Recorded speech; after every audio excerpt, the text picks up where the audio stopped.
Hello hello hello everyone. आप सभी को स्वागत है विकास वन में। आज हम लोग आईसीएसई बोर्ड क्लास 10 का हिंदी प्रीवियस ईयर के क्वेश्चन सॉल्व करेंगे। 6 मार्च 2025 को आईसीएसई बोर्ड क्लास 10 के हिंदी का एग्जाम है। तो चलिए बिना लेट किए हुए सारे इंपॉर्टेंट हिंदी के क्वेश्चन सॉल्व करते हैं। तो पहला है बात अठन्नी की। सारे इंपॉर्टेंट क्वेश्चन देखेंगे। प्रश्न का वन बोलता है निम्नलिखित गद्यांश को पढ़कर नीचे दिए गए प्रश्नों के उत्तर लिखिए। उत्तर लिखना है। बोला जाता है वह सोचता यहाँ इतने सालों से हूँ, अमीर लोग नौकरों पर विश्वास नहीं करते, पर मुझ पर यहाँ कभी किसी से संदेह नहीं किया। यहाँ से जाऊं तो शायद कोई 11-12 दे दे, पर ऐसा आदर नहीं मिलेगा। उपयुक्त वाक्य के वक्ता का परिचय दे। उपयुक्त वाक्य का वक्ता इंजीनियर बाबू जगत सिंह का नौकर रसीला है। वह सालों से इंजीनियर बाबू जगत सिंह के यहाँ नौकर है। नेक्स्ट क्वेश्चन 2 कि निम्नलिखित गद्यांश को पढ़कर नीचे दिए गए प्रश्नों के उत्तर लिखिए। वह सोचता यहाँ इतने सालों से हूँ, अमीर लोग नौकरों पर विश्वास नहीं करते, पर मुझ पर यहाँ कभी किसी ने संदेह नहीं किया।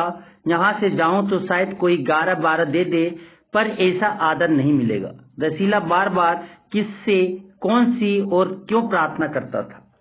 तो रसीला इंजीनियर बाबू जगत सिंह का नौकर था। वह सालों से इंजीनियर बाबू जगत सिंह के यहाँ नौकर था। उसे 10 रुपए वेतन मिलता था।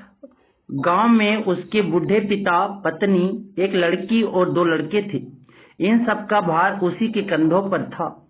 इसी कारण वह बार बार अपने मालिक इंजीनियर बाबू जगत सिंह से अपना वेतन बढ़ाने की प्रार्थना करता था। तो का पाठ बोलता है क्या कि नेक्स्ट वही है कि वेतन की बात पर इंजीनियर बाबू जगत सिंह का जवाब क्या होता था? तो रसीला इंजीनियर बाबू जगत सिंह का नौकर था।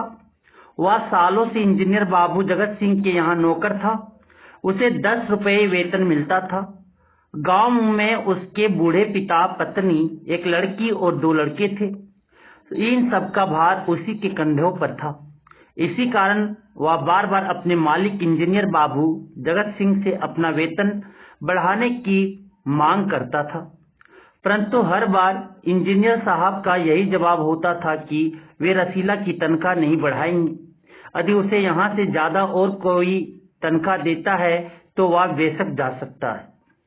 नेक्स्ट क्वेश्चन बोलता है वही कि तनख्वाह ना बढ़ाने के बावजूद रसीला नौकरी क्यों नहीं छोड़ना चाहता था? तो इसके आंसर का जवाब जो होगा कि रसीला बार बार अपने मालिक से तनख्वाह बढ़ाने की मांग करता था और हर बार उसकी मांग ठुकरा दी जाती थी। परंतु इस सब के बावजूद रसीला यह नौकरी नहीं छोड़ना चाहता था, क्योंकि वह जानता था कि अमीर लोग किसी पर विश्वास नहीं करते हैं। यहाँ पर रसीला सालों से नौकरी कर रहा था और कभी किसी ने उस पर संदेह नहीं किया था। दूसरी जगह भले उसे यहाँ से ज्यादा तनख्वाह मिल जाता, ज्यादा पैसा मिल जाता, पर इस घर जैसा आदर नहीं मिलेगा। अब आते प्रश्न का 1 निम्नलिखित गद्यांश को पढ़कर नीचे दिए गए प्रश्नों के उत्तर लिखिए। पहले तो रसीला छिपाता रहा, फिर रमजान ने कहा कोई बात नहीं है तो खाओ सौगंध। उपयुक्त वाक्य के वक्ता तथा श्रोता का परिचय दे।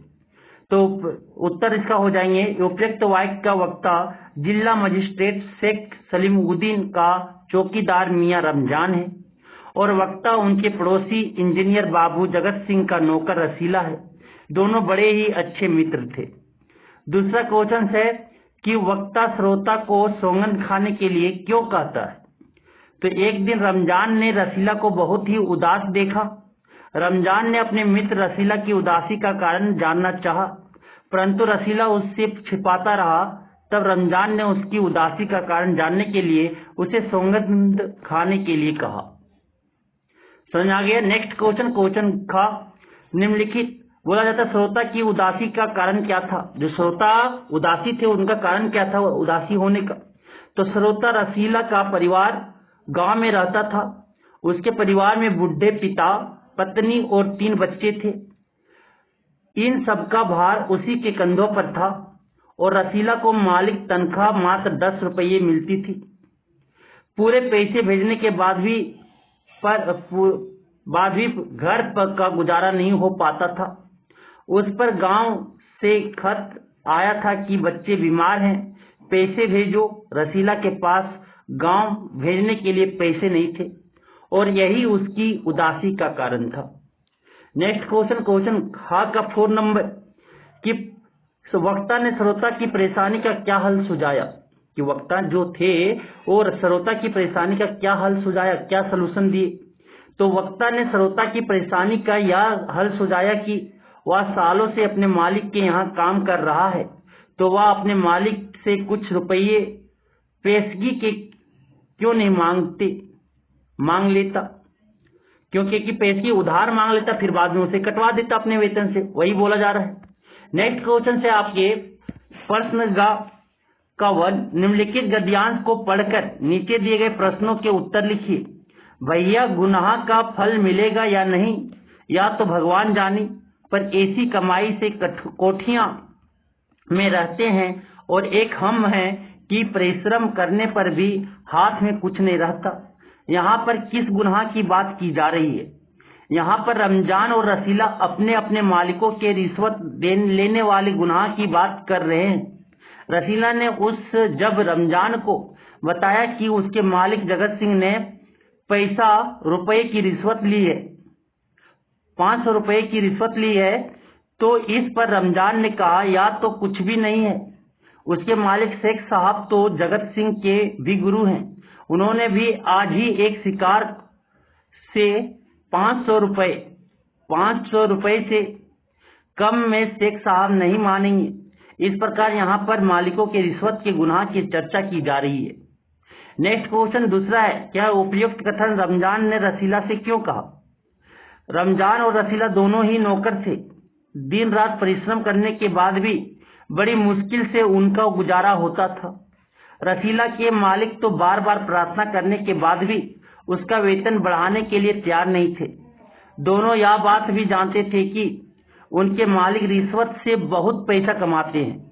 इसी बात की चर्चा करते समय रमजान ने उपयुक्त कथन कहे। दूसरा नेक्स्ट क्वेश्चन जो है उसी का का 3 नंबर, क्या बोला जाता है कि ऐसी कमाई से क्या तात्पर्य है। तो प्रस्तुत पाठ में ऐसी कमाई से तात्पर्य रिश्वत से है, जो लिए जाते ना अंडर द टेबल पैसा, रिश्वत, घूसखोरी। यहाँ पर स्पष्ट किया गया है कि किस प्रकार सफेदपोश बोले तो नौकरी वाले लोग ही इस कार्य में लिप्त रहते हैं। अच्छा खासा वेतन मिलने के बाद भी इनकी लालच की भूख मिटती नहीं है और रिश्वत को कमाई का एक और जरिया बना लेते हैं। इसके विपरीत परिश्रम करने वाला दाल रोटी का जुगाड़ भी नहीं कर पाता और सदैव कष्ट में ही रहता है। नेक्स्ट क्वेश्चन का 4 बोलता है, रमजान की उपयुक्त बात सुनकर रसीला के मन में क्या विचार आया। तो रमजान की उपयुक्त बात सुनकर याद आया कि सालों से वह इंजीनियर जगत बाबू के यहाँ काम कर रहा है। इस बीच इस घर में उसके हाथ के नीचे से सैकड़ों रुपये निकल गए, पर कभी उसका धर्म और नियत नहीं बिगड़ी। एक एक आना भी उड़ाता तो काफी रकम जुड़ जाती। अब आते हैं घा का 1। निम्नलिखित गद्यांश को पढ़कर नीचे दिए गए प्रश्नों के उत्तर लिखिए। यह इंसाफ नहीं अंधेर है, सिर्फ एक अठन्नी की नहीं तो बात थी। रसीला का मुकदमा किसके सामने पेश हुआ। तो रसीला का मुकदमा इंजीनियर जगत सिंह के पड़ोसी शेख सलीम उद्दीन जिला मजिस्ट्रेट की अदालत में पेश हुआ। दूसरा क्वेश्चन, रसीला पर किस आरोप पर किसने मुकदमा दायर किया था। रसीला वर्षों से इंजीनियर जगत सिंह का नौकर था। उसने कभी कोई बेईमानी नहीं की थी, परंतु इस बार भूलवश अपना अठन्नी का कर्ज चुकाने के लिए उसने अपने मालिक के लिए 5 रुपये की जगह 4.5 रुपये की मिठाई खरीदी और बच्ची अठन्नी रमजान को देकर अपना कर्ज चुका दिया। और इसी आरोप में रसीला के ऊपर इंजीनियर जगत सिंह ने मुकदमा दायर कर दिया था। नेक्स्ट क्वेश्चन, रसीला को अपने किस अपराध के लिए कितनी सजा हुई? तो रसीला ने अपने मालिक के लिए 5 रुपये के बदले 4.5 रुपये की मिठाई खरीदी और बच्ची अठन्नी से अपना कर्ज चुका दिया। यही मामूली अपराध रसीला से हो गया था, इसलिए रसीला को केवल अठन्नी की चोरी करने के अपराध में 6 महीने के कारावास की सजा हुई। नेक्स्ट क्वेश्चन, उपयुक्त उक्ति का क्या कारण था, स्पष्ट कीजिए। तो रमजान जिला मजिस्ट्रेट शेख सलामुद्दीन का चौकीदार था और वह रसीला का बहुत ही अच्छा मित्र था। जब जिला मजिस्ट्रेट अठन्नी के मामूली अपराध के लिए उसे 6 महीने की सजा सुनाते हैं तो रमजान का क्रोध उबल पड़ता है, क्योंकि वह जानता था कि फैसला करने वाले शेख साहब और आरोप लगाने वाले जगत बाबू दोनों स्वयं बहुत बड़े रिश्वतखोर अपराधी हैं, लेकिन उनका अपराध दबा होने के कारण वे सभ्य कहलाते हैं और एक गरीब को मामूली अपराध के लिए इतनी बड़ी सजा दी जाती है। इसी कारण रमजान ने मुंह से उपयुक्त उक्ति निकलती है। नेक्स्ट आपके आता साखी कविता है। तो साखी कविता, निम्नलिखित पद्यांश को पढ़कर नीचे दिए गए प्रश्नों के उत्तर लिखिए। गुरु गोविंद दो खड़े काके लागू पाए, बलिहारी गुरु आपनो जिन गोविंद दियो बताए। जब मैं था तब हरि नहीं, अब हरि है मैं नहीं, प्रेम गली अति रंगो संग कई नामो दो ना समाई। कबीर के गुरु के प्रति दृष्टिकोण को स्पष्ट कीजिए। कबीर के गुरु के प्रति दृष्टिकोण को स्पष्ट कीजिए। तो कबीरदास ने गुरु का स्थान ईश्वर से श्रेष्ठ माना है।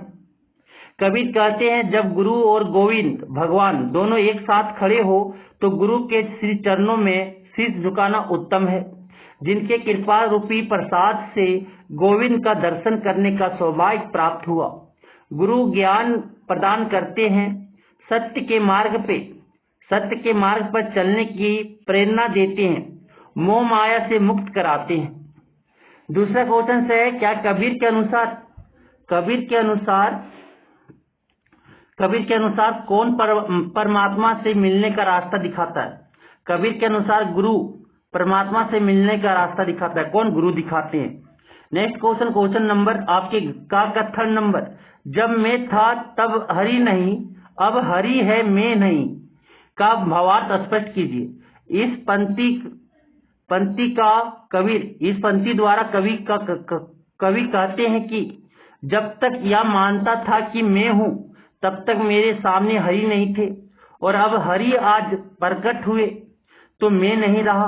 अंधेरा और उजाला एक साथ एक ही समय कैसे रह सकते? जब तक मनुष्य अपने अज्ञान रूपी अंधकार छाया है वह ईश्वर को नहीं पा सकता। अर्थात अहंकार और ईश्वर का साथ साथ रहना नामुमकिन है। यह भावना दूर होते ही वह ईश्वर को पा लेता है। समझ में आ गया? अगर अहंकार है तो ईश्वर नहीं है, ईश्वर है तो अहंकार नहीं है। तो अब आते हैं नेक्स्ट क्वेश्चन नंबर आपके 4 का 4 क्या बोला जाता है कि शब्दों के अर्थ लिखिए। पाहन, पहाड़, मसीह, बनराय। तो पाहन का अर्थ होता है पत्थर, पहाड़ का अर्थ होता है पहाड़, और आगे मसीह का अर्थ होता है स्याही इंक, और बनराय का अर्थ होता है वन। क्या होता है? वन होते। नेक्स्ट क्वेश्चन आपके आपके यहाँ पे बोला गया। नेक्स्ट एक खा का हम देख लिए।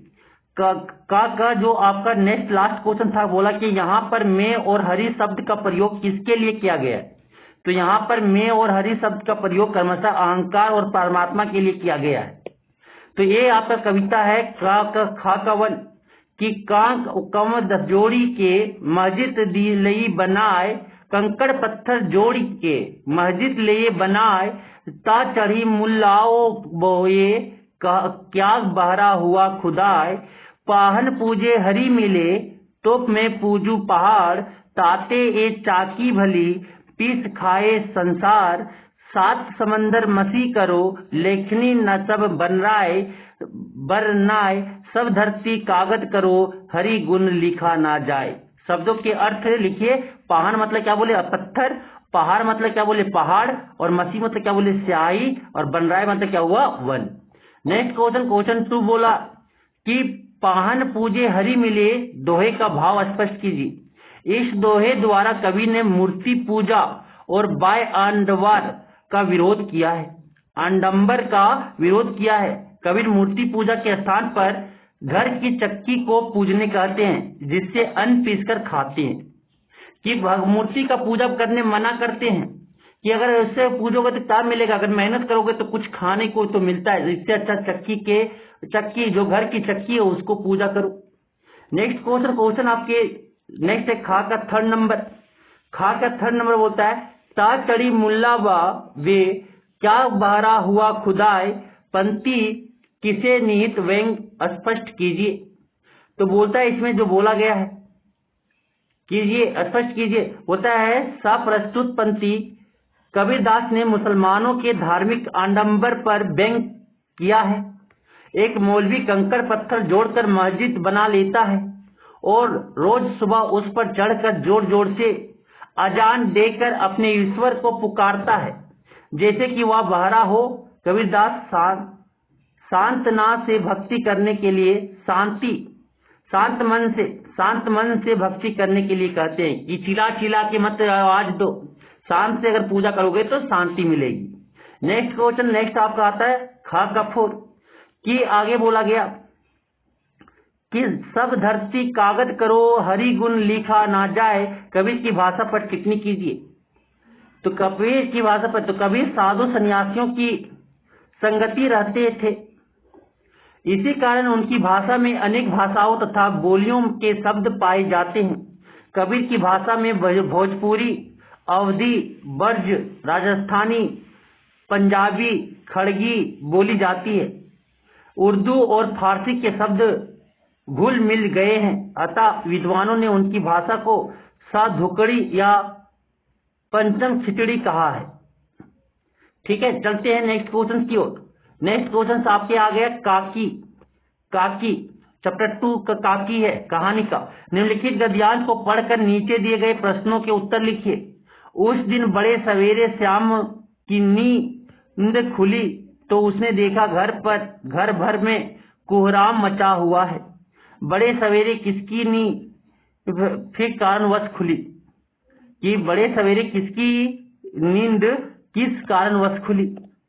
तो बड़े सवेरे श्याम की नींद घर में मचे कोहराम के कारण खुली। मचे कोहराम, झगड़ा उगड़ा स्टार्ट हो चुका था, उसी कारण उसका श्यामू के क्या होता है? नींद खुल जाता है। नेक्स्ट क्वेश्चन 2 का 2। श्यामू ने उठने के बाद क्या देखा? उस दिन बड़े सवेरे श्यामू की नींद खुली तो उसने देखा कि उसके घर में कोहराम मचा हुआ है। उसकी माँ ऊपर से नीचे तक एक कपड़ा ओढ़े हुए कंबल पर भूमि शयन कर रही है और घर के सब लोग उसे घेर कर बैठे बड़े करुण ढंग से विलाप कर रहे हैं। नेक्स्ट तीसरा क्वेश्चन का थर्ड नंबर। श्यामू ने उपद्रव क्यों मचाया? फिर श्यामू ने उपद्रव क्यों मचाया? तो उस दिन बड़े सवेरे श्यामू की नींद खुली तो उसने देखा कि उसके घर में कोहराम मचा हुआ है। उसकी माँ ऊपर से नीचे तक एक कपड़ा ओढ़े हुए कंबल पर भूमि शयन कर रही है और घर के सब लोग उसे घेर कर बैठे बड़े करुण ढंग से विलाप कर रहे हैं। उसके बाद जब उसकी माँ की शमशान ले जाने के लगे तो श्यामू ने अपनी माँ को रोकने के लिए बड़ा उपद्रव मचाया। ठीक है, नेक्स्ट क्वेश्चन नंबर आपका 4 का बोलता है क्या? का 4। श्यामू को सत्य का पता किस प्रकार चला? तो श्यामू अबोध बालक होने के कारण बड़े बुद्धिमान गुरुजनों ने उससे उसकी माँ की मृत्यु की बात या कहकर छिपाई कि उसकी माँ मामा के यहाँ गई है। और परंतु जैसा कि कहा जाता है असत्य के आवरण में सत्य बहुत समय तक छिपा नहीं रह सकता, ठीक उसी प्रकार श्यामू जब अपने हम उम्र दोस्तों के साथ खेलने जाता तो उनके मुख से यह बात उजागर हो गई कि उसकी माँ राम के यहाँ गई है और इस तरह श्यामू को पता चल ही गया कि उसकी माँ की मृत्यु हो गई है। नेक्स्ट क्वेश्चन आपके आते हैं। नेक्स्ट क्वेश्चन खा का 1 कि निम्नलिखित गद्यांश को पढ़कर नीचे दिए गए प्रश्नों के उत्तर लिखिए। वर्षा के अंत तरक 2 दिन में ही पृथ्वी के ऊपर का पानी तो अगोचर हो जाता है, परंतु भीतर ही भीतर उसकी आर्द्रता जैसे बहुत दिन तक बनी रहती है, वैसे ही उसके अंतस्थल में वह शोक जाकर बस गया था। उपरोक्त कथन किससे उसका परिचय दे। उपरोक्त कथन इस कहानी के मुख्य पात्र श्यामू से संबंधित है। अपनी माँ से बहुत प्यार करता था। वह इतना अबोध बालक है कि सत्य और असत्य के ज्ञान से अपरिचित होने के कारण अपनी माँ की मृत्यु की बात भी नहीं समझ पाता। उसे लगता है उसकी माँ ईश्वर के पास गई है, जिसे वह पल की डोर के सहारे नीचे ला सकता है। अब बोलते हैं नेक्स्ट क्वेश्चन की उपयुक्त पंक्ति स्पष्ट कीजिए। उपयुक्त पंक्ति के संवाद स्पष्ट कीजिए। तो बोलता है प्रस्तुत पंक्ति की है कि श्यामू अपनी माँ की मृत्यु के बाद बहुत रोता था। उसे चुप कराने के लिए घर के बुद्धिमान गुरुजनों ने उसे यह विश्वास दिलाया कि उसकी माँ उसके मामा के यहाँ गई है, लेकिन आसपास के मित्रों से उसे इस सत्य का पता चलता है कि उसकी माँ ईश्वर के पास गई है। इस प्रकार बहुत दिन तक रोते रहने के बाद उसका रुदन तो शांत हो जाता है, लेकिन माँ के वियोग की पीड़ा उसके हृदय में शोक बनकर बस जाता है। नेक्स्ट क्वेश्चन खा का थर्ड नंबर, नन्हे बालक के लिए माँ का वियोग सबसे बड़ा वियोग होता है, स्पष्ट करें। तो अबोध बालकों का सारा रहन संसार पन्नों माँ के आसपास ही घूमता रहता है। उनके लिए माँ से बढ़कर कुछ भी नहीं होता। बालक की माँ बिना बोले ही उसकी सारी बातें समझ लेती हैं। साथ ही बालकों का हृदय अत्यंत अनमोल, भावुक और कोमल, अत्यंत कोमल, भावुक और होता है, और वे मातृ वियोग की पीड़ा को सहन नहीं कर पाते हैं। और वैसे ही माँ का स्थान इसके संसार में कोई नहीं ले सकता। माँ का स्थान इस संसार में कोई नहीं ले सकता। इसलिए अपनी माँ को खोना एक बालक के लिए सबसे बड़ा वियोग होता है, दुख होता है। नेक्स्ट क्वेश्चन फोर्थ नंबर खा का, श्यामू अक्सर शून्य में क्यों ताका करता था। तो अबोध बालक होने के कारण श्यामू अपनी माँ की मृत्यु की वास्तविकता से अपरिचित था। बड़ों के समझाने पर उसे लगता था कि उसकी माँ उसके मामा के पास गई है, लेकिन हम उम्र के बच्चों से उसे पता चलता है कि उसकी माँ राम के पास गई है। वह पहले अपनी माँ के लिए बहुत रोता था, परंतु धीरे उसका रोना तो कम हो गया, परंतु फिर भी उसकी माँ नहीं लौटी। अतः श्यामू अक्सर अपनी माँ के वियोग में दुख को सहन न कर पाने के कारण शून्य में ताका करता था। नेक्स्ट क्वेश्चन प्रश्न गा का 1, निम्नलिखित गद्यांश को पढ़कर नीचे दिए गए प्रश्नों के उत्तर लिखिए। एक दिन उसने ऊपर आसमान में पंत खड़ती देखी, ना जाने कथा क्या सोचकर उसका हृदय एकदम खिल उठा। किसका हृदय क्यों खिल उठा? श्यामू अपनी माँ के जाने के बाद हमेशा दुखी रहा करता था। उसके हम उम्र बच्चों के अनुसार उसकी माँ राम के पास गई है, इसलिए वह प्रायः शून्य मन से आकाश की ओर ताका करता था। एक दिन उसने ऊपर आसमान में पंत खड़ती देखी, पंत उड़ती देखी, और श्यामू ने सोचा कि पंत की डोर को पतंग उड़ती देखी, और श्यामू ने सोचा कि पतंग की डोर को ऊपर राम जी के घर भेजकर वह अपनी माँ को वापस बुला लेगा, और यही सोचकर उसका हृदय खिल उठा। नेक्स्ट क्वेश्चन आपका गा का 2, श्यामू ने कौन सी चीज किस उद्देश्य से मंगवाई थी। श्यामू ने एक दिन आसमान में एक पतंग उड़ती देखी तो उसके मन में यह विचार आया कि वह पतंग के सहारे अपनी माँ को राम जी के घर से वापस ले आएगा। इस तरह अपनी माँ को राम जी के घर से पुनः प्राप्त करने के उद्देश्य की पूर्ति के लिए उसने भोला से पतंग डोर रस्सी मंगवाई।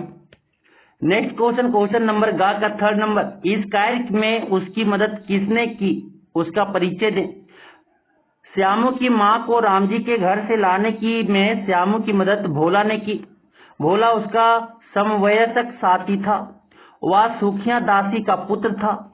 भोला चतुर समझदार था, परंतु छोटा होने के कारण डरपोक भी था। लेकिन इसलिए विश्वेश्वर ने डॉक्टर टेमर उसने चोरी से विपरीत बात उगल दी। वह भी श्यामू की तरह मासूम और भावुक बालक था। नेक्स्ट क्वेश्चन गा का फोर, अपने उद्देश्य की पूर्ति के लिए श्यामू ने पैसे की व्यवस्था किस प्रकार की। श्यामू अपनी मां को राम जी के घर से लाने के उद्देश्य की पूर्ति के लिए पहले अपने पिता से पतंग दिलवाने की प्रार्थना करता है, परंतु जब उसके पिता उसे पतंग नहीं दिलवाते हैं तो वह खुट्टी पर रखे पिता के कोट से चवन्नी चुरा लेता है और भोला से कहकर पतंग डोर की व्यवस्था करता है। इस प्रकार अपनी मां को वापस लाने के लिए वह चोरी करने से भी नहीं हिचकिचाता है। नेक्स्ट घा का आपकी गद्यांश को पढ़कर उत्तर देना है। तो घा की विश्वेश्वर हत बुद्धि होकर वही खड़े हो गए। उन्होंने फटी पतंग उठाकर देखी, उस चिपके हुए कागज पर लिखा हुआ था काकी। भोला ने श्यामू की वो योजना में क्या कमी बताई। उत्तर, भोला श्यामू से अधिक समझदार था। उसे श्यामू का उसकी मां को लाने का सुझाव पतंग आया, परंतु भोला ने श्यामू को बताया कि पतंग की डोर पतली होने के कारण टूट सकती है। इस कार्य के लिए उन्हें मोटी रस्सी की आवश्यकता होगी।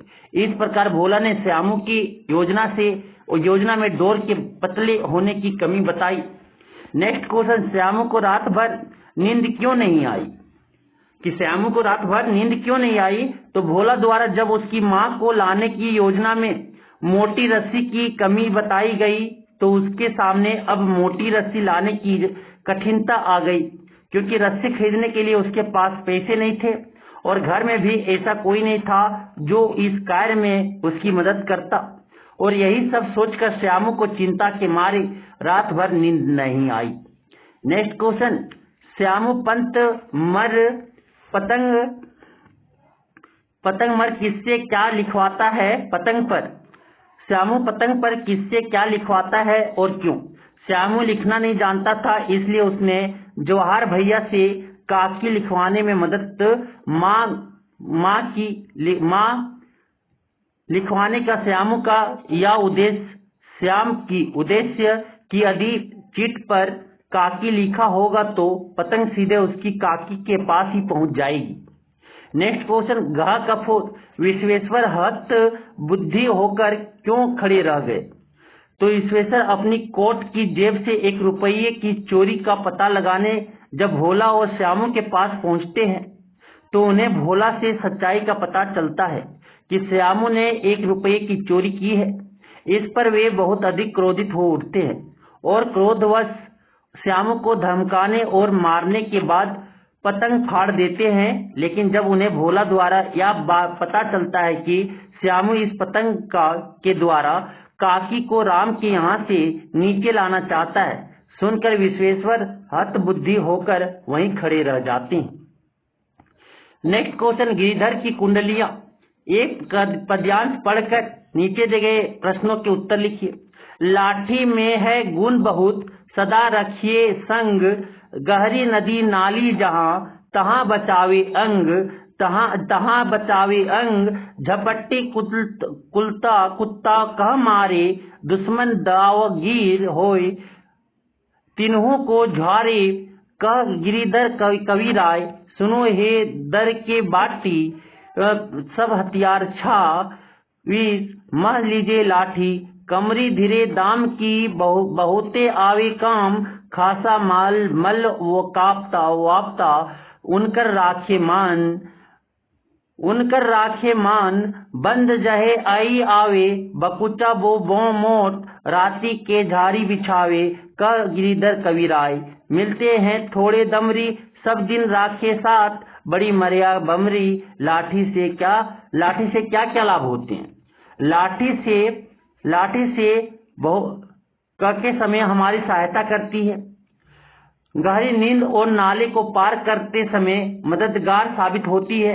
यदि कोई कुत्ता हमारे ऊपर झपट तो लाठी से हम अपना बचाव कर सकते हैं। अगर हमें दुश्मन धमकाने की कोशिश करे तो लाठी के द्वारा हम अपना बचाव कर सकते हैं। लाठी गहराई मापने के काम आती है। नेक्स्ट क्वेश्चन की बकुचा बो भरोट राशि को झाड़ी बिछावे पंक्ति का भावार्थ स्पष्ट कीजिए। इस पंक्ति का भाव यह है कि कंबल को बाव ढक सकी छोटी सी गठरी बनाकर अपने पास रख सकते हैं और जरूरत पड़ने पर रात में उसे बिछाकर सो सकते हैं। नेक्स्ट क्वेश्चन गा का थर्ड नंबर क्या बोलता है? कमरी की किन किन विशेषताओं का उल्लेख किया गया है? तो कमरी बहुत ही सस्ते दामों में मिलता है। यह हमारे ओढ़ने तथा बिछाने के काम आता है। कम्बल को वो धस की छोटी सी गठरी बनाकर अपने पास रख सकते हैं और जरूरत पड़ने पर रात में उसे बिछाकर सो सकते हैं। नेक्स्ट क्वेश्चन का फोर्थ नंबर कि आपके सब दिन राखे शब्दार्थ लिखिए। कमरी, बकुचा, मोट, दमरी। कमरी मतलब होता है काला कम्बल। बकुचा मतलब होता है छोटी गठरी। मोट मतलब होता है गठरी। और आपके साथ दमरी मतलब होता है दाम और मूल्य। दमरी मतलब क्या होता है? दाम और मूल्य। नेक्स्ट क्वेश्चन नंबर आपका खाका कि आपके इस काव्यांश के क्या करना पढ़ना है सर कि निम्नलिखित पद्यांश को पढ़कर नीचे दिए गए प्रश्नों के उत्तर लिखिए। गुण के गाहक सहस नर बिन गुण लहे ना कोई। ये आपको पोयम पढ़ लेना है और उत्तर देना है कि गुण के गाहक सहस नर बिन गुण लहे ना कोई। पंक्ति का भावार्थ लिखिए। प्रस्तुत पंक्ति गिरिधर कविराय ने मनुष्य के आंतरिक गुणों की चर्चा की है। गुणी व्यक्ति को हजारों लोग स्वीकार करने को तैयार रहते हैं, लेकिन बिना गुणों के समाज में उसकी कोई महत्व नहीं है। इसलिए व्यक्ति को अच्छे गुणों का अपनाना चाहिए। आगे है क्या? कौवे और कोयल के उदाहरण द्वारा कवि क्या स्पष्ट करते हैं? तो कौवे और कोयल के उदाहरण द्वारा कवि कहते हैं कि जिस प्रकार कौवा और कोयल रूप रंग में समान होते हैं, किंतु दोनों की वाणी में जमीन आसमान का फर्क है। कोयल की वाणी मधुर होने के कारण वह सबको प्रिय है, वहीं दूसरी ओर कौवा अपनी कर्कश वाणी के कारण सभी को अप्रिय है। अतः कवि कहते हैं कि बिना गुणों के समाज में व्यक्ति का कोई नहीं, इसलिए हमें अच्छे गुणों को अपनाना चाहिए। ख का थर्ड नंबर जो बोला जाता है, ख का थर्ड नंबर क्या बोलता है कि प्रचलित करत बेगरजी पद्धति। कवि कहते हैं कि संसार में बिना स्वार्थ के कोई भी किसी का सगा संबंधित नहीं होता। सब अपने मतलब के लिए ही व्यवहार रखते हैं। अतः इस संसार में मतलब का व्यवहार प्रचलित है। नेक्स्ट क्वेश्चन ख का 4 की शब्दार्थ लिखिए। काग का, बेगरजी का, विरला का और सहस का। तो काग का मतलब होता है कौआ, बेगरजी मतलब होता है निस्वार्थ और विरला मतलब होता है बहुत कम मिलने वाला, सहस मतलब होता है हजार। समझ आ गया? चलते हैं नेक्स्ट ग का 1 कि ये आपको पद्यांश को पढ़ लेना है, उसके बाद आपके निम्नलिखित का उत्तर देना है। क्या बोला जाता है कि कैसे पेड़ की छाया में रहना चाहिए और कैसे पेड़ की छाया में नहीं। तो कवि के अनुसार हमें सदैव मोटे और पुराने पेड़ों की छाया में आराम करना चाहिए, क्योंकि उसके पत्ते झड़ जाने के बावजूद भी वह हमें शीतल छाया प्रदान करते हैं।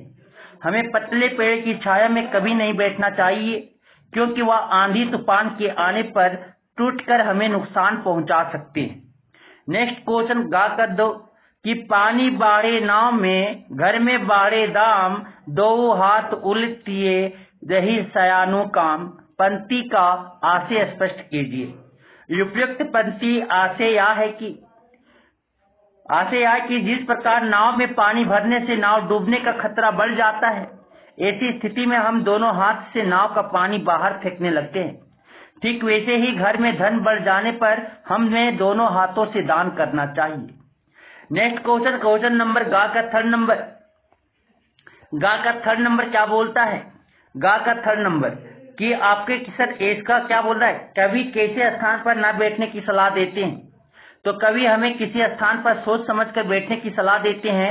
वे कहते कि हमें ऐसे स्थान पर नहीं बैठना चाहिए जहां से किसी के द्वारा उठाए जाने का अंदेशा हो, कि कोई उस जगह से हमें उठा सकता है, वहां पे कभी नहीं बैठना चाहिए। नेक्स्ट क्वेश्चन गा का 4 नंबर की शब्दार्थ लिखिए। बयारी, घाम, जड़, दाई। तो बयारी मतलब होता है हवा, घाम मतलब होता है धूप धाम, ठीक है, और जड़ मतलब होता है जड़, और दाई मतलब होता है रुपया पैसा। चलते हैं नेक्स्ट क्वेश्चन की ओर।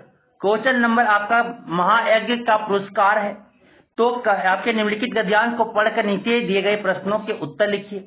पर सब दिन ना जात एक समान, अकस्मात दिन फिरे और सेठ जी को गरीबी का मुंह देखना पड़ा।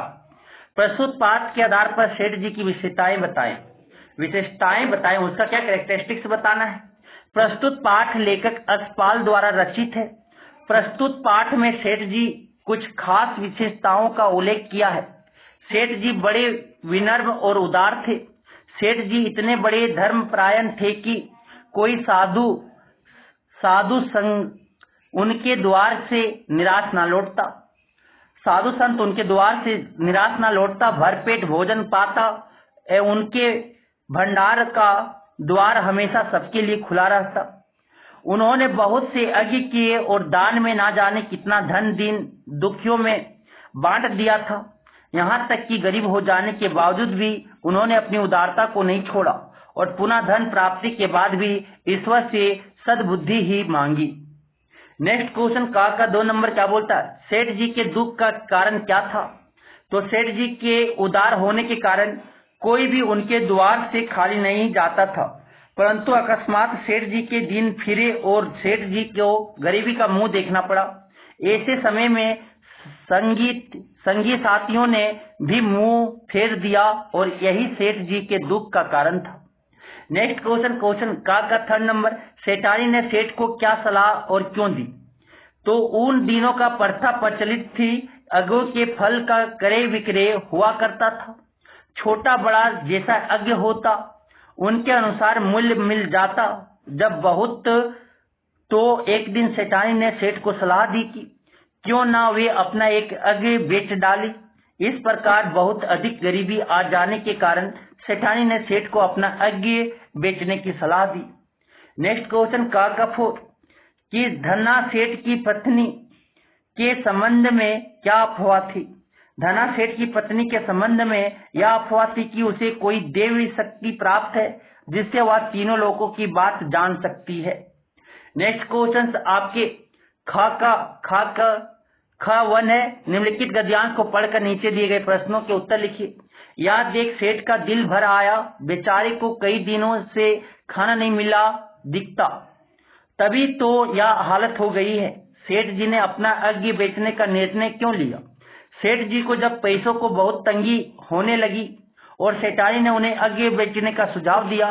सेठानी की यज्ञ बेचने की बात पर पहले सेठ बड़े दुखी हुए, परंतु बाद में तुरंत विचार त्याग कर सेठ अपना एक यज्ञ बेचने के लिए तैयार हो गए। खा का 2 नंबर बोलता है यज्ञ बेचने के लिए सेठ जी कहाँ गए? कुंदनपुर नाम का एक नगर था जिसमें एक बहुत बड़ा सेठ रहते थे। लोग उन्हें धन्ना सेठ कहते थे। धन की उनके पास कोई कमी ना थी। विपदग्रस्त सेठ ने उन्हीं के हाथ एक यज्ञ बेचने का विचार किया। इस तरह सेठ जी ने कुंदनपुर के धना सेठ के पास अपना यज्ञ बेचने गए। ख का 3 नंबर बोलता है सेठ जी ने कहाँ विश्राम और भोजन करने की सोची? कि सेठ जी जो थे वो कहाँ विश्राम रेस्ट लेना चाह रहे थे और अपना फूड करने के लिए सोची। तो सेठ जी अब बड़े तड़के उठे और कुंदनपुर की ओर चल दिए।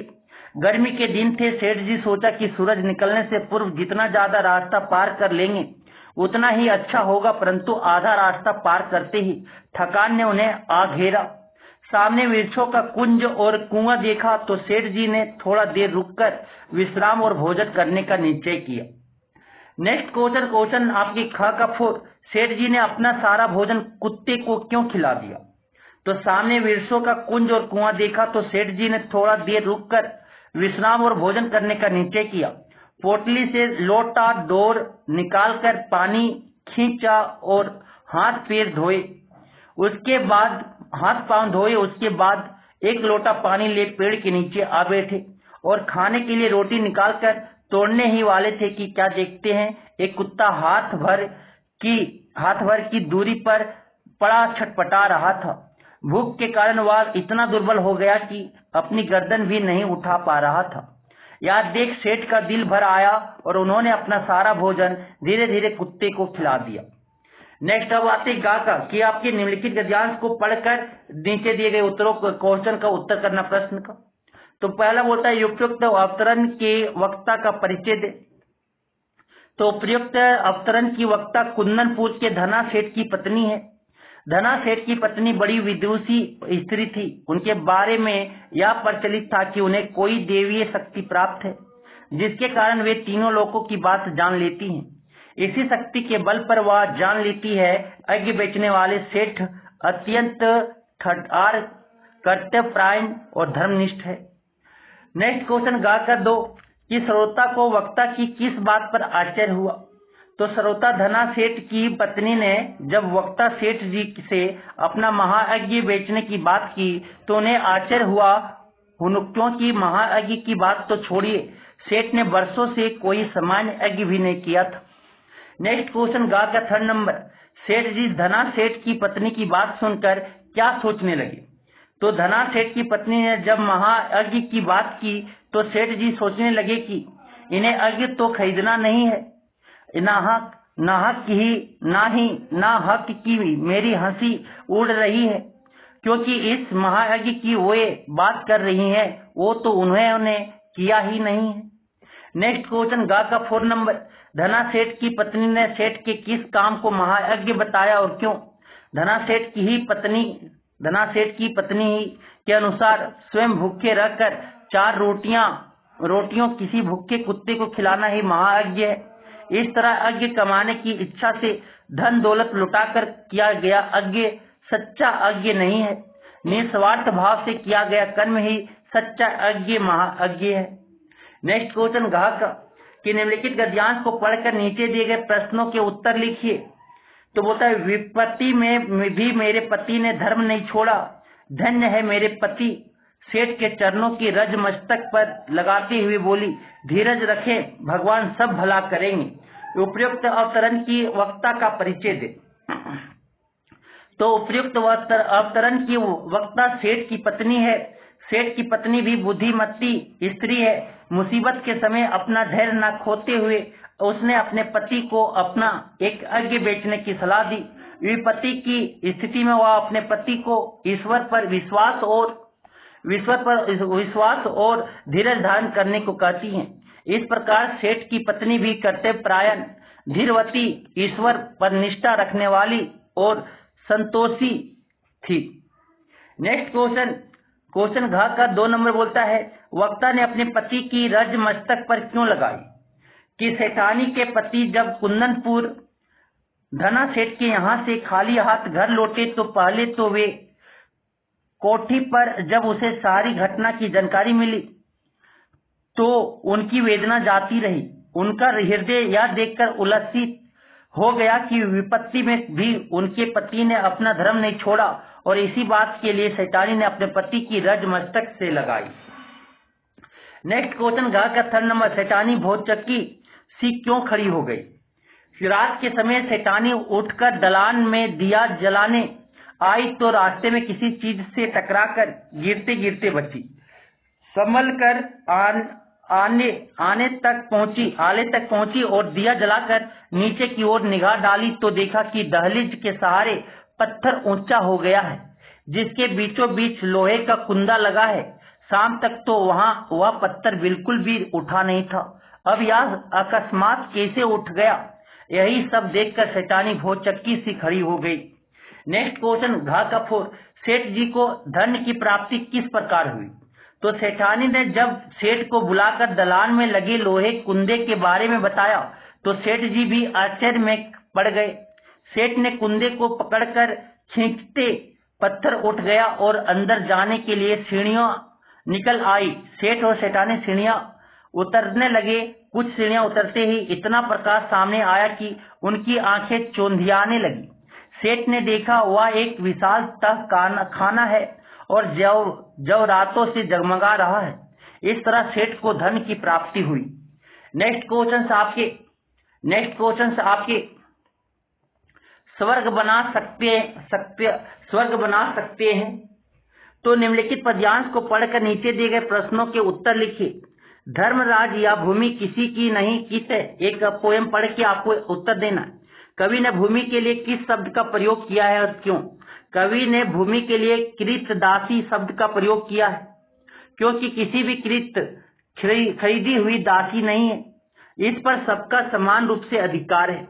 नेक्स्ट क्वेश्चन का 2 क्या बोलता है कि धरती पर शक्ति लिए क्या आवश्यक है? शांति के लिए क्या आवश्यक है? तो धरती पर शांति के लिए सभी मनुष्य को समान रूप से सुख सुविधाएं मिलनी आवश्यक है। नेक्स्ट क्वेश्चन का 3 नंबर कि भीष्म पितामह युधिष्ठिर को किस नाम से बुलाते हैं और क्यों? तो नेक्स्ट क्वेश्चन का आंसर जो होगा का 3 नंबर जो होगा, भीष्म पितामह युधिष्ठिर को धर्मराज नाम से बुलाते हैं क्योंकि वह सदैव न्याय का पक्ष लेता है और कभी किसी के साथ अन्याय नहीं होने देता। नेक्स्ट का 4 नंबर शब्दार्थ लिखिए। कृत, जन्मना, समीरन, भव, मुक्त, सुलभ। तो कृत मतलब होता खरीदी हुई, जन्मना मतलब होता जन्म से, समीरन मतलब होता वायु, भव मतलब होता संसार, नेक्स्ट मुक्त मतलब होता स्वतंत्र और सुलभ मतलब होता आसानी से प्राप्त। तो नेक्स्ट खा का 1 बोलता है कि एक अभियान को पढ़कर उत्तर देना है। प्रभु के दिए हुए सुख इतने हैं विकीर्ण धरती पर, पंक्ति का आशय स्पष्ट कीजिए। प्रस्तुत पंक्ति का आशय यह है कि ईश्वर ने हमारे लिए धरती पर सुख साधनों का विशाल भंडार दिया हुआ है। सभी मनुष्य इसका उचित उपयोग करे तो यह साधन कभी भी कम नहीं पड़ सकते। नेक्स्ट क्वेश्चन खा का 2 नंबर बोलता है क्या कि मानव का विकास कब संभव होगा? मानव का विकास कब संभव होगा? कमानव के विकास के पथ पर अनेक प्रकार की मुसीबतें उसकी राह रोक के खड़ी रहती है तथा विशाल पर्वत भी राह रोक के खड़े रहता है। मनुष्य जब इन सब विपत्तियों को पार कर आगे बढ़ेगा तभी उसका विकास संभव होगा। समझ में आ गए? नेक्स्ट क्वेश्चन खा का 3 नंबर होता है किस प्रकार पल में धरती को स्वर्ग बना सकते हैं? तो ईश्वर ने हमारे लिए, भगवान ने, गॉड ने हमारे लिए धरती पर सुख साधनों का विशाल भंडार दिया हुआ है।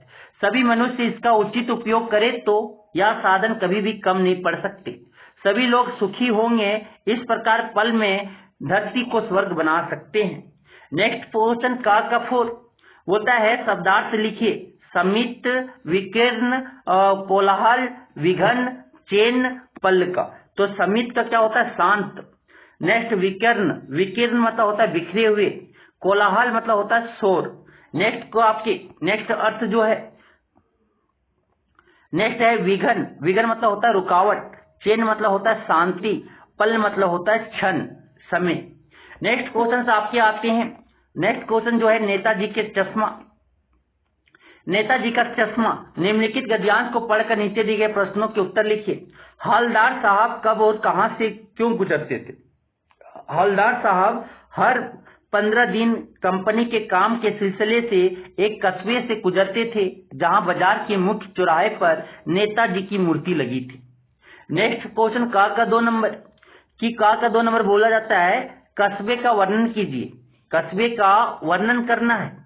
कस्बे का वर्णन कीजिए। कस्बा बहुत बड़ा नहीं था जिसे पक्का मकान कहा जा सके, वैसे कुछ ही मकान जिसे बाजार कहा जा सके वैसा एक ही बाजार था। कस्बे में एक लड़कों का स्कूल, एक लड़कियों का स्कूल, एक सीमेंट का कारखाना, 2 ओपन एयर सिनेमा घर और एक नगर पालिका थी। नेक्स्ट क्वेश्चन का 3 नंबर क्या बोलता है, नगरपालिका के कार्यों के बारे में बताइए। उस कस्बे में नगरपालिका थी तो कुछ न कुछ करती भी रहती थी।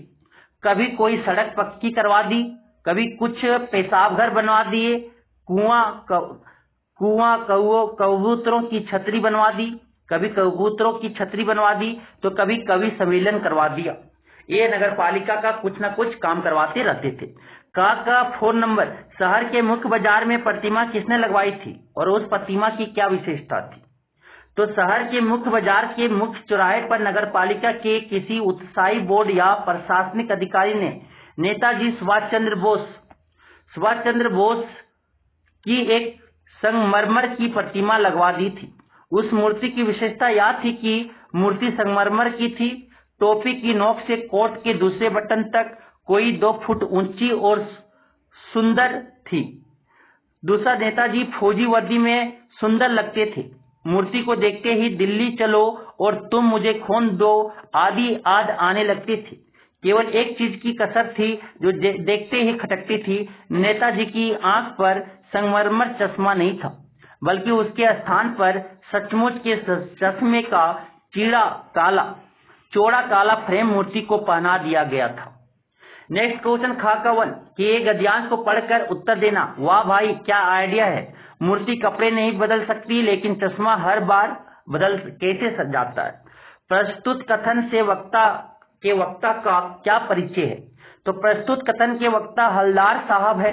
वे अत्यंत भावुक और संवेदनशील होने के साथ एक देशभक्त भी है।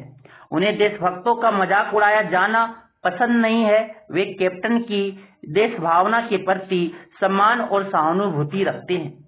खा का दूसरा नंबर बोलता है प्रस्तुत कथन के श्रोता का परिचय दे।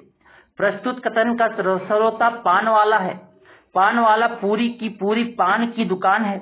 सड़क के चौराहे के किनारे उसकी पान की दुकान है। वह काला तथा मोटा है, उसकी तोंद भी निकली हुई है, उसके सिर पर गिने चुने बाल ही बचे हैं। वह एक तरफ ग्राहक के लिए पान बना रहा है, वहीं दूसरी ओर उसका मुंह पान से भरा है। पान खाने के कारण उसके ओठ लाल तथा कहीं कहीं काले पड़ गए हैं। स्वभाव से वह मजाकिया है, वह बातें बनाने में माहिर है। नेक्स्ट क्वेश्चन खा का 3 नंबर कि कस्बे से गुजरते समय हलदार साहब को क्या आदत पड़ गई थी। कस्बे से गुजरते समय हलदार साहब को उस कस्बे के मुख्य बाजार के चौराहे पर रुकना, पान खाना और मूर्ति को ध्यान से देखने की आदत पड़ गई थी। नेक्स्ट क्वेश्चन खा का 4 मूर्ति का चश्मा हर बार कौन और क्यों बदल देता था। मूर्ति का चश्मा हर बार कैप्टन बदल देता था। कैप्टन असलियत में एक गरीब चश्मे वाला था। उसकी कोई दुकान नहीं थी, फेरी लगाकर वह अपने चश्मे बेचता था। जब उसका कोई ग्राहक नेताजी की मूर्ति पर लगे फ्रेम की मांग करता तो कैप्टन मूर्ति पर अन्य फ्रेम लगाकर वह फ्रेम अपने ग्राहक को बेच देता। इसी कारणवश मूर्ति पर कोई अस्थायी फ्रेम नहीं रहता। नेक्स्ट क्वेश्चन आपके हैं। गा का 1 नंबर की एक कहानी को पढ़कर, गद्यांश को पढ़कर, लेकिन भाई एक बात समझ नहीं आई। हलदार साहब ने पान वाले से फिर पूछा, नेताजी का ओरिजिनल चश्मा कहाँ गए। प्रस्तुत कथन में नेताजी का ओरिजिनल चश्मा से क्या तात्पर्य है। तो प्रस्तुत कथन में नेताजी का ओरिजिनल चश्मा से तात्पर्य नेताजी के बार बार बदलने वाले फ्रेम से है। मूर्तिकार ने नेताजी की मूर्ति बनाते समय चश्मा नहीं बनाया था। नेताजी बिना चश्मे के, यह बात एक गरीब देशभक्त चश्मे वाले कैप्टन को पास नहीं वहीं आती थी, इसलिए वह नेताजी की मूर्ति पर उसके पास उपलब्ध फ्रेमों से एक फ्रेम लगा देता था। नेक्स्ट ऑप्शन गा का 2 नंबर जो बोला गया, मूर्तिकार कौन था, उसने मूर्ति का चश्मा क्यों नहीं बनाया था। मूर्तिकार उसी कस्बे के स्थानीय विद्यालय का मास्टर मोतीलाल था। मूर्ति बनाने के बाद शायद वह यह तय नहीं कर पाया होगा कि पत्थर से पारदर्शी चश्मा कैसे बनाया जाए, या फिर उसने पारदर्शी चश्मा बनाने की कोशिश की होगी मगर उसमें असफल रहा होगा। नेक्स्ट क्वेश्चन गा का 3 नंबर क्या बोलता है, ओ लंगड़ा क्या जाएगा फौज में, पागल है पागल। कैप्टन के प्रति पान वाले की इस टिप्पणी पर अपनी प्रतिक्रिया लिखी। पान वाले ने कैप्टन को लंगड़ा तथा पागल कहा है, जो कि अति जिम्मेदार और दुर्भाग्यपूर्ण वक्तव्य है। कैप्टन में एक सच्चे देशभक्त के वे सभी गुण मौजूद है जो कि पान वाले में या समाज के अन्य किसी वर्ग में नहीं है। वह भले ही लंगड़ा है पर उसमें इतनी शक्ति है कि वह कभी भी नेताजी को बने बगैर चश्मे के नहीं रहने देता है। अतः कैप्टन पानवाले से अधिक सक्रिय तथा विवेकशील तथा देशभक्त है। नेक्स्ट क्वेश्चन गा का 4, सेनानी ना होते हुए भी चश्मे वाले को लोग कैप्टन क्यों कहते थे? चश्मे वाले कभी सेनानी ना रहा परंतु चश्मे वाले एक देशभक्त नागरिक था। उसके हृदय में देश के वीर जवानों के प्रति सम्मान था। वह अपनी ओर से एक चश्मा नेताजी की मूर्ति पर अवश्य लगाना चाहता था। उसकी इसी भावना को देखकर लोग उसे कैप्टन कहते थे। नेक्स्ट क्वेश्चन आपके हैं कि घा का 1 कि हवलदार साहब भावुक है। इतनी सी बात पर उनकी आंखें भर आई। हवलदार साहब ने अपने ड्राइवर को चौराहे पर रुकने के लिए मना क्यों किया? करीब 2 सालों तक हवलदार साहब उस कस्बे से गुजरते रहे और नेताजी की मूर्ति में बदलते चश्मे को देखते रहे। फिर एक बार ऐसा हुआ कि नेताजी के चेहरे पर कोई चश्मा नहीं था। पता लगाने पर हवलदार साहब को पता चला कि मूर्ति पर चश्मा लगाने वाला कैप्टन मर गया और अब ऐसा उस कस्बे में कोई नहीं था जो नेताजी की मूर्ति पर चश्मा लगाता। इसलिए हवलदार साहब ने अपने ड्राइवर को चौराहे पर न रुकने का निर्देश दिया। घा का 2 नंबर, हवलदार साहब पहले मायूस क्यों हो गए थे? कैप्टन की मृत्यु के बाद हवलदार साहब को लगा कि क्योंकि कैप्टन के समान अब ऐसा कोई अन्य देश प्रेमी बचा ना था जो नेताजी के चश्मे के बारे में सोचता। हवलदार साहब स्वयं देशभक्त थे और नेताजी जैसे देशभक्त के लिए उसके मन में सम्मान की भावना थी। यही सब सोचकर हवलदार साहब पहले मायूस हो गए थे, उदास हो गए थे। नेक्स्ट क्वेश्चन घा का 3 नंबर, मूर्ति पर सरकंडे का चश्मा क्या उम्मीद जगाता है? तो मूर्ति पर लगे सरकंडे का चश्मा इस बात का प्रतीक है कि आज भी देश की आने वाली पीढ़ी के मन में देशभक्तों के लिए सम्मान की भावना है। भले ही उनके पास साधन ना हो परंतु फिर भी सच्चे हृदय से बना हुआ सरकंडे का चश्मा भी भावनात्मक दृष्टि से मूल्यवान है। अतः उम्मीद है कि बच्चे गरीबी और साधनों के बिना भी देश के लिए कार्य करते रहेंगे। घा का 4 नंबर, हवलदार साहब इतनी सी बात पर भावुक क्यों उठे? उचित साधन न होते हुए भी किसी बच्चे ने अपनी क्षमता के अनुसार नेताजी को सरकंडे का चश्मा पहनाया। यह बात उनके मन में आशा जगाती है कि आज भी देश में देशभक्ति जीवित है। भले ही बड़े लोगों के मन में देशभक्ति का अभाव हो परंतु वहीं देशभक्ति सरकंडे के चश्मे के माध्यम से एक बच्चे के मन में देखकर हवलदार साहब भावुक हो गए। नेक्स्ट क्वेश्चन आपके हैं। आपके वाह जन्मभूमि मेरी कविता है। निम्नलिखित पद्यांश को पढ़कर नीचे दिए गए प्रश्नों के उत्तर लिखिए। वाह जन्मभूमि मेरी, वाह मातृभूमि मेरी, ऊंचा खड़ा हिमालय आकाश चूमता है, नीचे चरण तले झुक नित्य सिंधु झूमता है, गंगा अमना त्रिवेणी नदियां लहर रही है, जगमग छटा निराली पग पग सहर रही है, वह पुण्य भूमि मेरी, वह स्वर्ग भूमि मेरी। कवि किस भूमि की बात कर रहा है? कवि अपनी जन्मभूमि भारत माता की बात कर रहा है। नेक्स्ट क्वेश्चन का 2 नंबर, कवि ने हिमालय के बारे में क्या कहा है?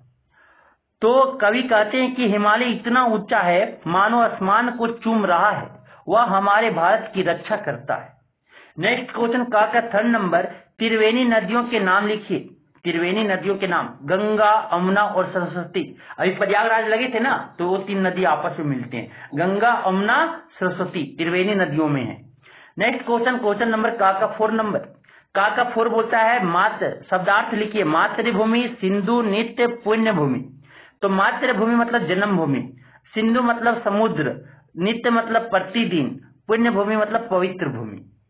नेक्स्ट क्वेश्चन का 1 कि आपका निम्नलिखित पद्यांश को पढ़कर नीचे दिए गए प्रश्नों के उत्तर लिखिए। वह जन्मभूमि मेरी, वह मातृभूमि मेरी, झरने अनेक झरते जिसकी पहाड़ियों में, चिड़िया चहक रही है हो मस्त झाड़ियों में, अमराइयों घनी है कोयल पुकारती है, बहती मलय पवन है तन मन संवारती है, वह धर्म भूमि मेरी, वह कर्म भूमि मेरी।